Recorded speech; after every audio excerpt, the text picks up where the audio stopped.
என்ன சுரேஷ், என்னாச்சு உனக்கு? இல்ல, எனக்கு லேசா தலை வலிக்குது. என்ன என்ன திடீர்னு தலைவலி? உனக்கு ஏன் இவ்வளவு வேர்க்குது? வா.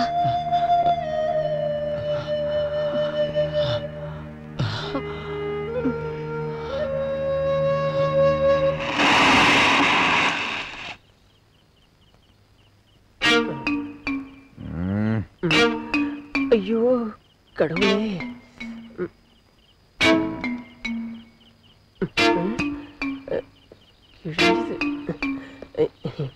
சார் பெட்டி ரொம்ப கஷ்டம்.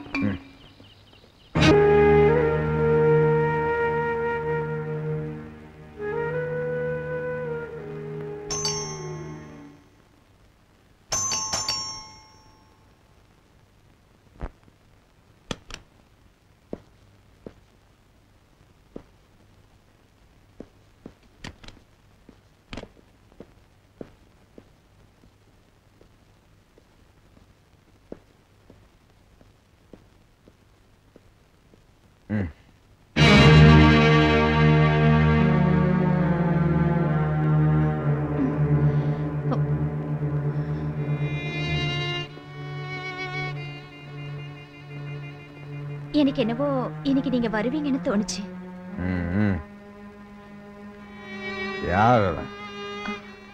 சுரேஷ், அதான் எங்க ஊர்ல மாதவ மாஸ்டர் இருக்காருல்ல, அவங்க மருமக பையன். இந்த ஊர்ல காலேஜ்ல அட்மிஷன் கிடைச்சு வந்திருக்கா. உனக்கு தெரியல சுரேஷ்?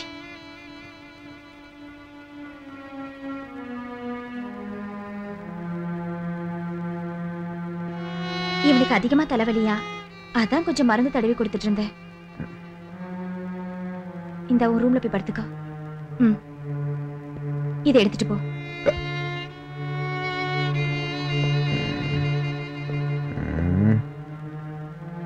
வேண்டாம்.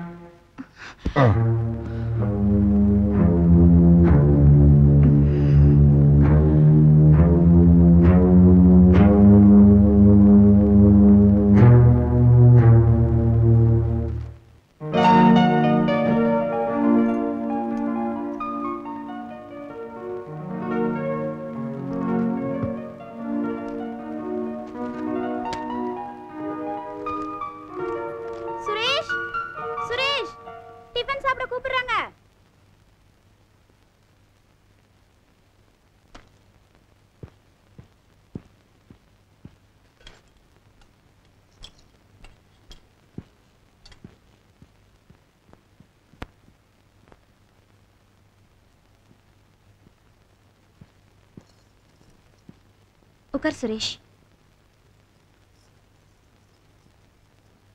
உட்காரு.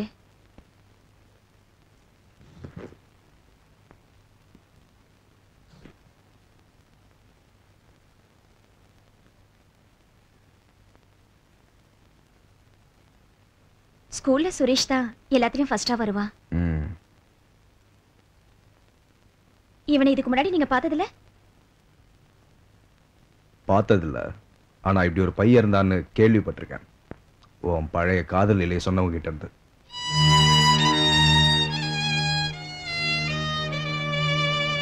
படிக்கிறதுக்கு வீட்டை விட சௌரியம் ஹாஸ்டல் தானே, ஒத்தாசிக்காவது ஆள் இருக்குமே. அவன் வீட்டை விட்டு வெளியில போய் தங்கி பழக்கம் இல்ல. ஓஹோ, அதெல்லாம் ஒன்றும் கஷ்டம் இல்லை. இவன் என்ன சின்ன குழந்தையா? நீ என்ன ஒன்றும் சாப்பிடாம இருக்க? நான் வேணா அந்த பிரின்சிபால்கிட்ட சொல்லி ஹாஸ்டலில் ஒரு ரூம்க்கு ஏற்பாடு பண்ணுறேன். படிக்கிறதுக்கு வீட்டை விட வசதி ஹாஸ்டல் தான்.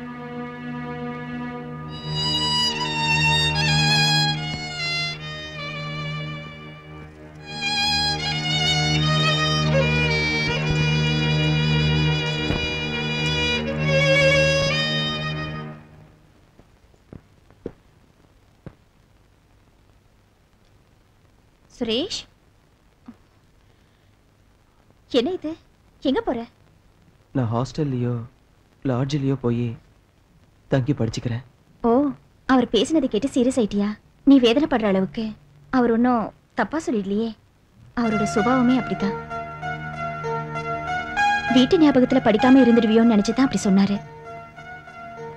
அதுக்குள்ள கோவம் வந்துடுச்சா?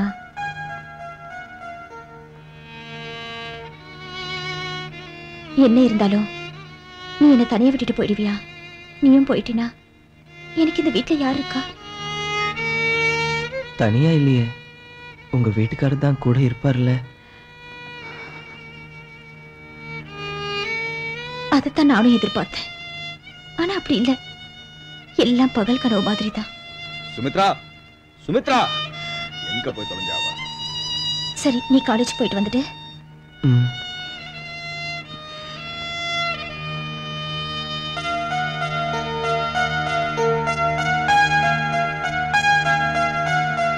ஏய், இவ்வளவு நேரம் எங்கடி போன? நான் இருக்கும் போதே அவன் கூட கொஞ்சிக்கிட்டு இருக்கியா? எவனோ சாப்பிட்ட எச்சில் தானடி எனக்கு கிடைச்சது. நீயும் உன் குடும்பமும் என்னை ஏமாத்திட்டீங்க. உனக்கு எந்த வகையில நான் குறை வச்சதில்ல. சொல்லு, வச்சிருக்கனா? அவன் இருந்தா நான் இந்த வீட்டுல இருக்க வேண்டிய அவசியமே இல்ல.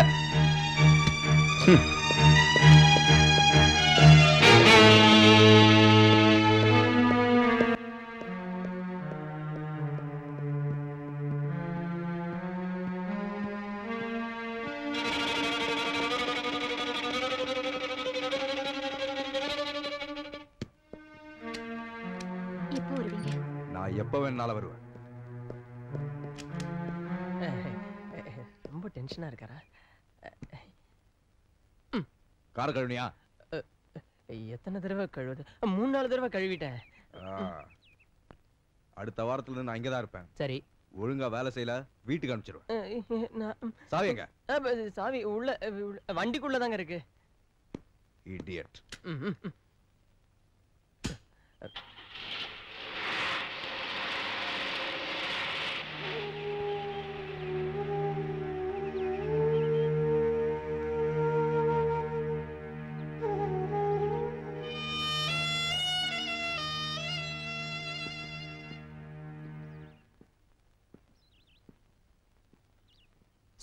ஐயோ, ஏன்பா சுரேஷ், சொல்லிட்டு தொடக்கூடாதா? நானே ஐயாவை பார்த்து நடுங்கிக்கிட்டு இருக்கேன். ஐயா இந்த வீட்டுக்கு வந்துட்டு போனாலே பூகம்பம் தான். மந்திரிங்க வந்தோடனே போலீஸ்காரங்க நடுங்குவாங்களே, அந்த மாதிரி. ஏன் அப்படி? ஏன்பா, மனுஷனா பிறந்தா கொஞ்சமாவது பொறுமை இருக்கணும் இல்லையா? சதா சர்வ நேரமும் கடிச்சு கொதறனா. அடுத்த வாரத்துல இருந்து ஜெய்பால் சார் இங்கதான் தங்க போறாராமே. அதெல்லாம் அவ்வளவு கேரண்டியா சொல்ல முடியாது. அவருக்கு எப்போது சுமித்ரா அம்மாவோட ஞாபகம் வந்துச்சுன்னா இந்த வீட்டுக்கு வருவாரு, தங்குவாரு, குளிச்சுட்டு போயிடுவாரு. ஆனா இந்த தடவை நிரந்தரமா இங்கே தங்க போறாரா? பாவம், இந்த சுமித்ரா அம்மா எவ்வளவு கஷ்டங்களை தாங்கிக்கிறாங்க. அதுவும் இந்த சின்ன வயசுல. அவர் எங்கதான் போவாரு? ஐய, இந்த விஷயம் உனக்கு தெரியாதா? இங்க வா, இங்க வா, வா. யாருக்கிட்டயும் சொல்லிடாத. ஐயாவுக்கு ஒரு ஸ்டெப்னி இருக்கு. அவ வீட்டுல அவருக்கு வசியம் பண்ணிட்டதா தேவிதான் என்கிட்ட சொன்னா. அந்த வீடுதான் ஐயாவுக்கு சொர்க்கம். அவரே அங்கதான் தங்குவாரு. சுமித்ரா அக்காவோட அவ அழகோ? அட போயா, நல்லா கேட்டுக்க. சுமித்ரா அம்மா மாதிரி ஒரு அழகான பொண்ணு இந்த ஏரியாவிலேயே கிடையாது. அவ கிடக்குறா. அவகிட்ட இவர் எதை பார்த்து மயங்கி தவமா கிடக்கிறாருன்னு தான் யாருக்கும் தெரியாத ரகசியம். மனுஷன் புத்தி குரங்குன்றது சரிதான், இது ஊரறிஞ்ச விஷயம். இது சுமித்ராக்காக தெரியாதா? தெரியாம என்ன, பின்னே இவங்க 2வது கல்யாணம் பண்ணிக்காம இருக்காங்க. தம்பி, கல்யாணங்கிறது ஒரு விலங்கு மாதிரி. அதை மாட்டியாச்சுன்னா அதுல இருந்து மீள்றது கஷ்டம். பாவம் சுமித்ராமா, அவங்க மனசுலயும் எவ்வளவு ஆசைகளை வச்சிருப்பாங்க. அப்போ அவங்களா இருக்கிறனால தான் எல்லாத்தையும் அடக்கி ஒடுக்கி வச்சிருக்காங்க. வேற யாராவது இருந்திருந்தா இந்நேரத்துக்கு வேலி தாண்டி போயிருக்கோம். என்னதான் இருந்தாலும் சின்ன வயசு பாரு. சரி, நான் சமயக்கட்டில் போய் தேவி இருக்காளான்னு பார்த்துட்டு வரேன். இல்ல டீ இருக்கான்னு பார்த்துட்டு வரேன்.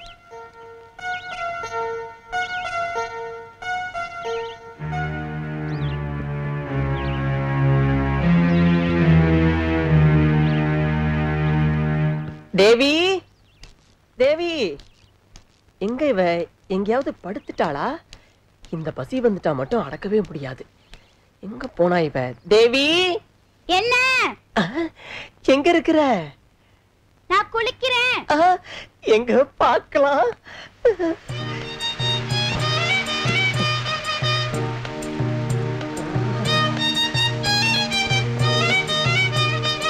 ఏమియా వయసు, ఏమియా పొంగులు, తట్టుకోలేకపోతున్నాను.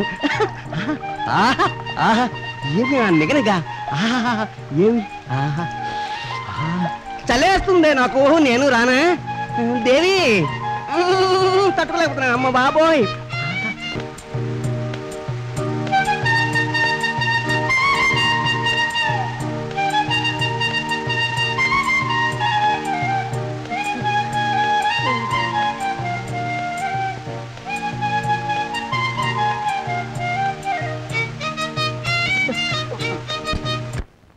நீ இல்லாத ஒரு வாழ்க்கைய பத்தி நினைச்சு பார்க்க கூட என்னால முடியாது. என்ன எழுதுற? காதல் கடிதம். இது ஒரு கான்வென்ட் ஃபிகர். இவளுக்கு புரியணும்னா நான் இங்கிலீஷ்ல தான் எழுதணும். ஆனா நான் இங்கிலீஷ்ல எழுதுனா அந்த ஆண்டவனுக்கு கூட புரியாது. அதான் தமிழ்லயே விளையாடுறேன். தமிழை எப்படிலாம் வளர்க்குறேன் பாத்தியா? இது இந்த லெட்டரோட எத்தனாவது காப்பி தெரியுமா? அது இருக்கட்டும், நீ யாருக்காவது லவ் லெட்டர் கொடுத்துருக்கியா?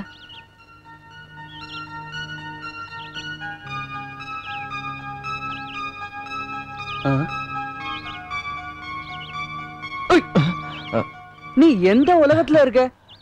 நான் கேட்ட கேள்விக்கு இன்னும் பதில் சொல்ல. நீ எந்த பொண்ணுக்காவது லவ் லெட்டர் கொடுத்திருக்கியா? இல்ல. Shame shame. அப்புறம் எதுக்குடா காலேஜுக்கு படிக்க வரீங்க? ஒரு 4-5 ஃபிகருக்காவது லவ் லெட்டர் கொடுக்காத பசங்களை அங்கீகாரம் பண்ணக்கூடாதுங்கிறது தான் என் அபிப்பிராயம். என்ன முடிக்கிற? நீ வருத்தப்படாத, உனக்கு தான் லவ் லெட்டர் கொடுக்க ஒரு ஆள் இருக்க. யாரு? உன் கிளாஸ்மேட் நிஷா. என்ன எழுதுட்டா? நீ வெறும் கையெழுத்து மட்டும் போடு. ஐயோ வேண்டாம். உன்ன ஒரு ஹீரோ ஆக்கலாம் நினைச்சா அது நடக்காத போல இருக்க. சரி, அதை விடு. ஏன் முயற்சியாவது பலிக்கட்டும்.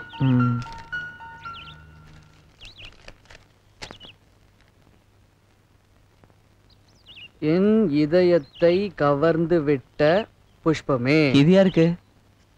உஷாவுக்கு. அப்போ அது? இது சுஜாதாவுக்குல. என்னடா வாய பழக்கிற?